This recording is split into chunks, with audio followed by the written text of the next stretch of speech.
Subscribe कीजिए आपके अपने इस YouTube चैनल को और दबा दीजिए बेल आइकन को लेटेस्ट एजुकेशन वीडियोस के लिए।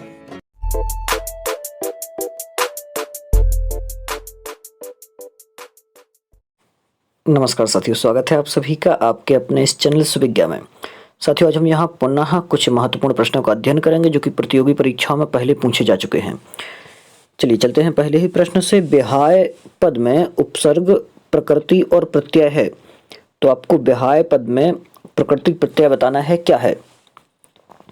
ऑप्शन पहला दिया है बी हा या फिर सत्री प्रत्यय, वी हा ल्यप प्रत्यय, हा धातु है, बी उपसर्ग है और ये लास्ट में प्रत्यय दिया है बी हाक्तिन प्रत्यय, बी हाक्त्वा प्रत्यय। तो ब्याह्य शब्द दिया हुआ है, सही क्या रहेगा, ल्यप प्रत्यय है यहाँ पर, तो बी नंबर वाला सही होगा। बी उपसर्ग पूर्वक हा धातु से ल्यप प्रत्यय होकर ये शब्द बनता है। जबकि जो तिन प्रत्यय है, ये जो दिया हुआ है ये वाला, तो इससे जो भी शब्द बनेगा वो क्या बनेगा, विहेयम बनेगा। शब्द कौन सा बनेगा, विहेयम बनता है। और यदि सत्री प्रत्यय से बनता, यही वाला शब्द सत्री प्रत्यय जो लगा हुआ है ये वाला, तो इससे बनता जहत बनता। इसी प्रकार से त्वा से आपको पता ही है हत्वा बनता। तो इस प्रकार से शब्द बनते इसके, और जो सही है वो ये बी नंबर वाला है। चलिए आगे दिया हुआ है निम्नलिखित वाक्यों में शुद्ध वाक्य है, तो यहाँ पर आपको शुद्ध वाक्य बताना है कि शुद्ध वाक्य कौन सा है। शिष्यः आसनम अधितिष्ठति, और यहाँ पर आपको एक चीज और याद रखना है, जो अधिसिंगस्थासाम कर्म सूत्र है, उस सूत्र से यहाँ पर कर्म संज्ञा हुई है, तो वो आप लोगों को थोड़ा सा याद रखना है और उसी के हिसाब से आपको वाक्य बनाना है। तो क्या कह रहे हैं, शिष्यः आसनम अधितिष्ठति, शिष्यः आसने अधितिष्ठति, शिष्यः आसनेन अधितिष्ठति, शिष्यः आसनात् अधितिष्ठति। देखिए एक एक चीज है, पंचमी पद का प्रयोग कर दिया, तृतीया का प्रयोग कर दिया, अलग अलग विभक्तियों का, सप्तमी का प्रयोग कर दिया, लेकिन आपको सही बताना है कि किसका प्रयोग होगा यहाँ पर। तो यहाँ पर क्या है, कर्म संज्ञा हुई है, तो पहला वाला रहेगा सही, शिष्यः अधितिष्ठति। यहाँ पर जो अधिसिंगस्थासाम कर्म है, इसमें अधि उपसर्ग पूर्वक स्था धातु के आधार की कर्म संज्ञा होगी, जहां पर शिष्या आसनम अधितिष्ठति रूप शुद्ध बनेगा। तो कौन सा रूप दिया है, ये जो पहले नंबर वाला है यही रहेगा इसका सही उत्तर।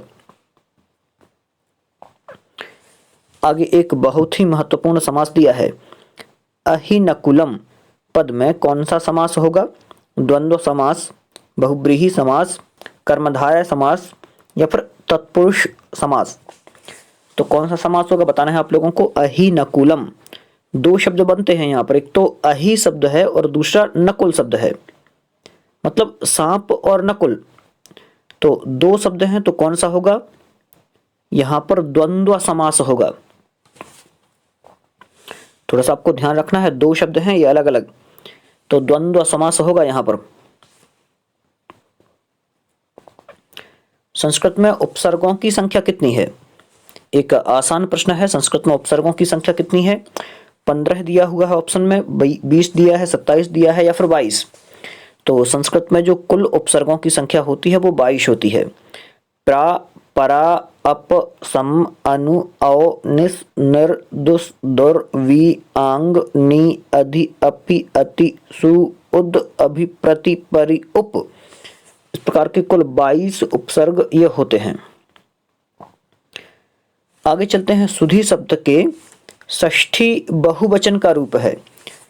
सुधी का षष्ठी बहुवचन का रूप क्या होगा, सुधीन होगा, सुधीह होगा, सुधयः होगा या फिर सुधीनाम होगा।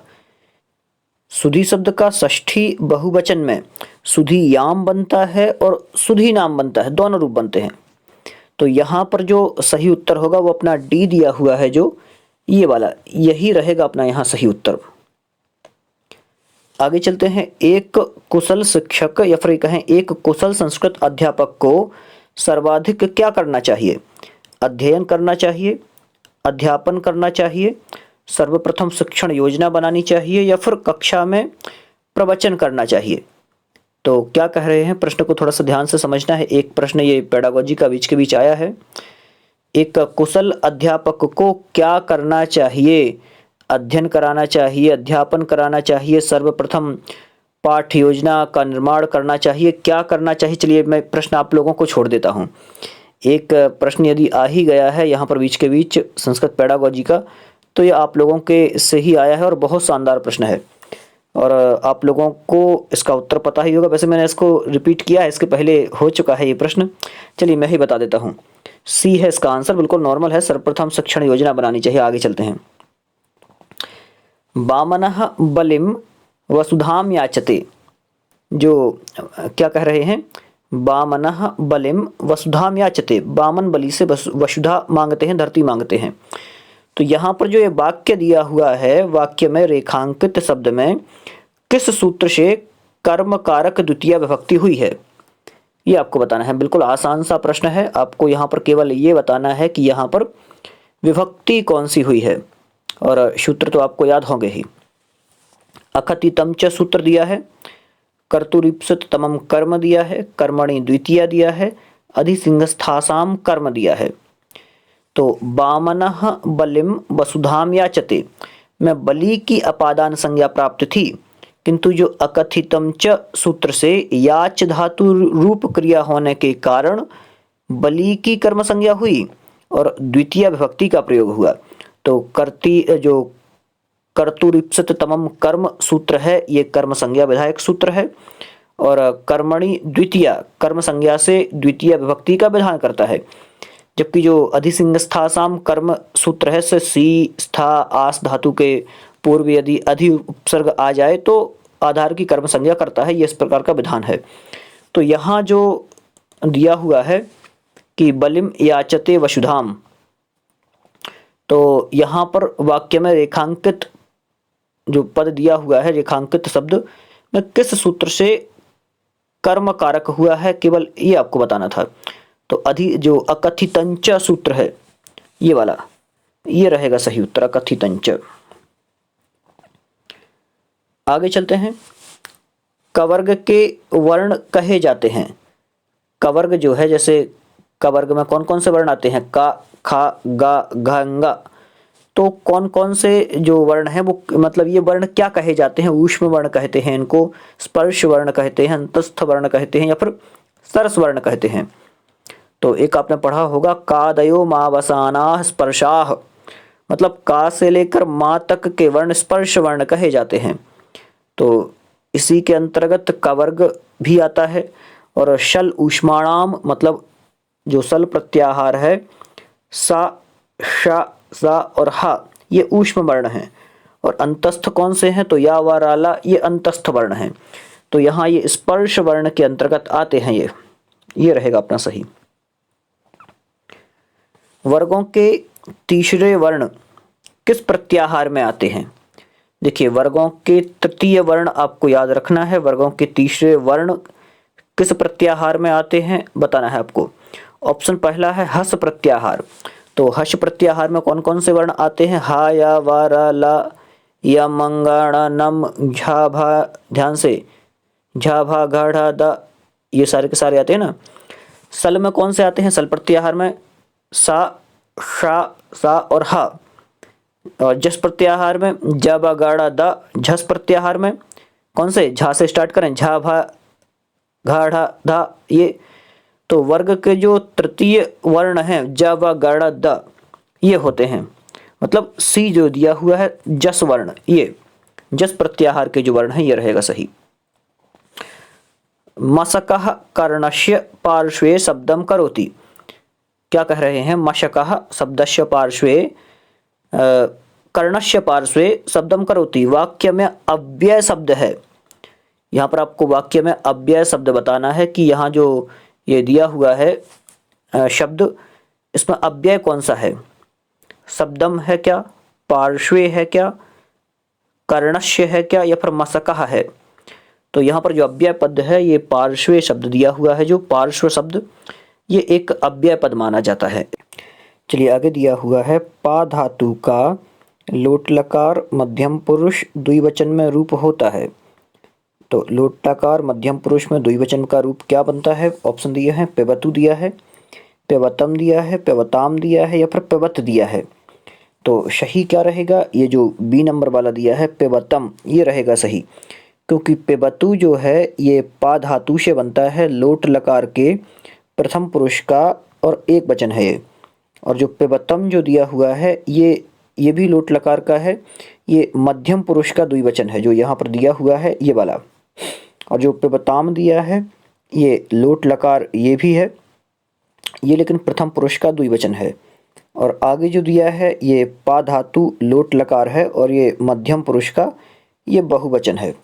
तो अपना सही क्या रहेगा, यही वाला जो पिबतम दिया है ये रहेगा सही। आगे शब्द दिया है मयापद किस शब्द का तृतीय एक वचन का रूप है। तो आप लोगों ने मया शब्द बनते देखा होगा, किस शब्द से बनता है आप लोगों ने यदि शब्द रूप याद किए होंगे।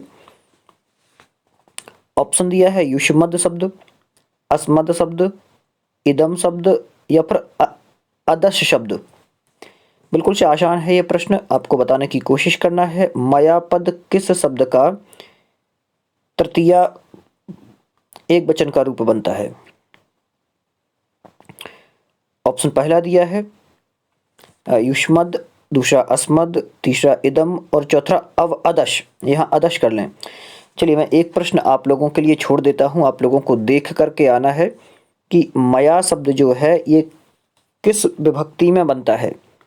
मया शब्द आप लोगों को देख करके आना है किस विभक्ति में बनता है और कमेंट बॉक्स में आपको बताना है, बिल्कुल आसान है। आगे चलते हैं। उपसर्ग धातु के साथ आता है, पहले आता है, बीच में आता है या फिर देखिए बहुत बढ़िया प्रश्न है, पीछे आता है या दोनों तरफ आता है। तो देखिए क्या कह रहे हैं कि जो उपसर्ग है वो धातु के पहले आते हैं। उपसर्ग आपको पता ही है पहले आते हैं, जैसे कि आ उपसर्ग पूर्वक गम धातु से आगच्छति बना। इसी प्रकार से जब प्रत्यय बाद में आते हैं तो पठ प्लस अनियर ऐसा बोलते हैं। तो यहाँ सही क्या रहेगा, जो पहले वाला दिया है कि उपसर्ग धातु के साथ आता है तो कब आता है, तो पहले आता है। तो यहाँ सही क्या रहेगा, पहले वाला रहेगा सही। आगे पुत्री का पर्यायवाची शब्द है, पुत्री का पर्यायवाची शब्द बताना है। तनयः दिया है, तनुजः दिया है, तनया दिया है या फिर सुत दिया है। तो तनयः जो दिया है ध्यान से, तनयः, तनुजः तथा सुतः ये तीनों पुत्र के लिए प्रयुक्त होते हैं, जबकि पुत्री के लिए तनया शब्द प्रयुक्त होता है, बड़ा वाला जो है ये पुत्री के लिए। तो जो सी दिया है यही रहेगा सही। आगे दिया है मालायाम में विभक्ति है। मालायाम जो शब्द दिया है, मालायाम शब्द में कौन सी विभक्ति है, चतुर्थी है क्या, पंचमी है, षष्ठी है या सप्तमी है। तो पहले तो माला के आपको रूप याद होने चाहिए, कैसे चलते हैं मैं आपको बता देता हूँ। माला, माले, मालाह प्रथमा, मालाम, माले, मालाह द्वितीया, मालया, मालाभ्याम, मालाभिः तृतीया, मालये, मालाभ्याम, मालाभ्यः पंचमी। पंचमी है क्या, चतुर्थी, चतुर्थी, मालये, मालाभ्याम, मालाभ्यः चतुर्थी, मालायाः, मालाभ्याम, मालाभ्यः पंचमी और मालायाः, मालयोः, मालानाम षष्ठी, मालायाम आ गया ना, मालायाम जो अपने शब्द में दिया है, मालायाम, मालयोः, मालासु सप्तमी जो अपने प्रश्न में दिया है। तो क्या रहेगा यहाँ पर, कौन सी विभक्ति है मालायाम में, सप्तमी विभक्ति है, ये रहेगा सही। मालायाम, मालयोः, मालासु। आगे एनांग विकारः सूत्र से होता है, क्या होता है सूत्र से, कर्म कारक का है ये, कर्ण कारक का है, संप्रदान कारक का ये सूत्र है या फिर अपादान कारक का। तो ये नांग विकारः बिल्कुल आसान प्रश्न है। जिस विकृत अंग में अंगी का विकार लक्षित हो उससे उसके वाचक शब्द में तृतीय विभक्ति होती है, जैसे अक्षणा काणा। इस प्रकार के बहुत सारे उदाहरण बनते हैं। तो यहाँ पर जो बी नंबर वाला दिया है ऑप्शन, ये कर्ण कारक होगा, यही रहेगा सही उत्तर। आगे चलते हैं अगले प्रश्न पर। प्रणम्य दिया हुआ है, प्रणम्य में प्रत्यय है। जो प्रणम्य शब्द दिया हुआ है, प्रणम्य शब्द में प्रत्यय है, आपको प्रत्यय बताना है प्रणम्य में कौन सा प्रत्यय है।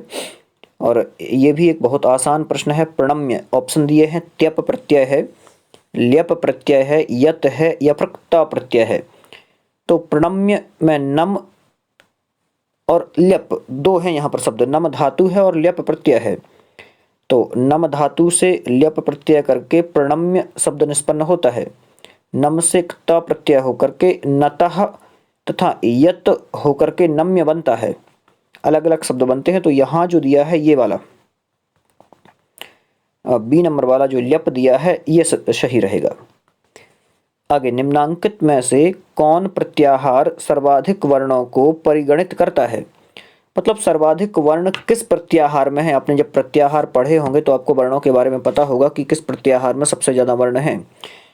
तो देखिए, अच प्रत्याहार की बात आती है तो अच प्रत्याहार में केवल कितने वर्ण हैं? 9 वर्ण हैं। वो भी कौन कौन से? आ, ई, उ, री, ली, ये वाले जो वर्ण है ना स्वर वो। यर प्रत्याहार में कितने वर्ण हैं? तो यहाँ थोड़े से ज्यादा हैं यर में। या, वा, रा, ला, यम, गण, नम, झ, भय, गण, दस, जब, गण, दस, इस प्रकार के चलते हैं। तो यहाँ कितने टोटल वर्ण हो जाते हैं? यहाँ पर टोटल वर्ण है 32। और जो सी नंबर वाला दिया है यहाँ पर अस प्रत्याहार में है टोटल 29 वर्ण, और जस प्रत्याहार में तो 5 वर्ण हैं ही। तो सही क्या रहेगा? ज्यादा वाला अपन को चाहिए है तो जो बी नंबर वाला है ये रहेगा इसका सही उत्तर, बी वाला। चलिए आगे चलते हैं। दिया हुआ है, वक्ता या लेखक जिन सर्वनामों का प्रयोग अपने लिए करता है वे सर्वनाम कहलाते हैं। तो वक्ता या लेखक जिन सर्वनामों का प्रयोग अपने स्वयं के लिए करता है वो कहलाते हैं। तो कौन से कहलाते हैं ये आपको बताना है। ऑप्शन क्रमशः दिए हुए हैं। पहला प्रथम पुरुष दिया है, दूसरा मध्यम पुरुष दिया है, तीसरा उत्तम पुरुष दिया है और चौथा इनमें से कोई नहीं। तो देखिए, इतने आसान प्रश्न भी पूछ लिए जाते हैं केवल आप लोगों को घुमाने के लिए कि आप कहाँ सोचने पर मजबूर हो रहे हैं। देखिए, इतने सरल प्रश्न दे दिए। जब भी आपके लिए कोई बात की जा रही हो तो आपको पता ही होता है कि यहाँ पर कौन सा पुरुष होगा। तो कौन सा रहेगा? जो सी नंबर दिया है उत्तम पुरुष। जैसे आमी, आवाह जे होते हैं ना, आमह, तो ये वाले अहम, आवाम, वयम जो प्रयुक्त होते हैं वो अपने लिए होते हैं, वही निजवाचक में आते हैं सारे के सारे। जो यहाँ पर दिया हुआ है, वक्ता या लेखक का जिन सर्वनामों का प्रयोग अपने लिए, खुद के लिए होता है वो। आगे दिया है तमह शब्द है। यहाँ पर तमह शब्द का विलोम शब्द आपको बताना है। अधर्मः दिया है तमह का एक तो विलोम शब्द, दूसरा निषेध दिया है, और तीसरा प्रकाश दिया है, और चौथा जो है डी नंबर वाला सुलभः दिया है, सुलभ दिया है। तो तम का पता ही है आप लोगों को, प्रकाश होता है। तो यही रहेगा सही उत्तर। और आज का अंतिम प्रश्न और ये देख लेते हैं। थोड़ा सा कठिन सा भी प्रश्न आप लोगों को लगेगा, और आज के सेशन का अंतिम प्रश्न है, बहुत बढ़िया प्रश्न है। आप लोग ध्यान से एक एक को करते चलें, और आप लोग कारक प्रकरण के भी सूत्र याद कर लें। जितने भी सूत्र कारक प्रकरण में है लगभग ज़्यादा प्रश्न नहीं होंगे, 30-35 सूत्र ही होंगे। और समास के भी सूत्र याद करने की कोशिश करें, और संधियों के भी। तो सूत्र याद करेंगे तो आपसे सारे के सारे प्रश्न बन जाएंगे। देखिए, माता गुरुतरा भूमेह, क्या कह रहे हैं? माता गुरुतरा भूमेह का हिंदी में अनुवाद होगा, क्या होगा? माता भूमि से बड़ी होती है। हाँ, बिल्कुल करेक्ट है, ये सही है। माता गुरु जैसी होती है, तो यहाँ सदृश नहीं कहा, यहाँ भी जैसे शब्द है, इनमें से कोई नहीं होगा नहीं। तो पहला वाला ही जो दिया है, माता भूमि से बड़ी होती है, माता गुरुतरा भूमेह, तो यही रहेगा सही उत्तर, पहला वाला। और आज इस वीडियो में इतना ही रहने देते हैं। आप लोग इसी प्रकार से अपने इस चैनल से जुड़े रहें, और इन वीडियोस को अपने मित्रों को भी बहुत ज़्यादा शेयर करें जिससे उनके पास भी ये वीडियोस पहुंच जाएं। बहुत बहुत धन्यवाद आप सभी का।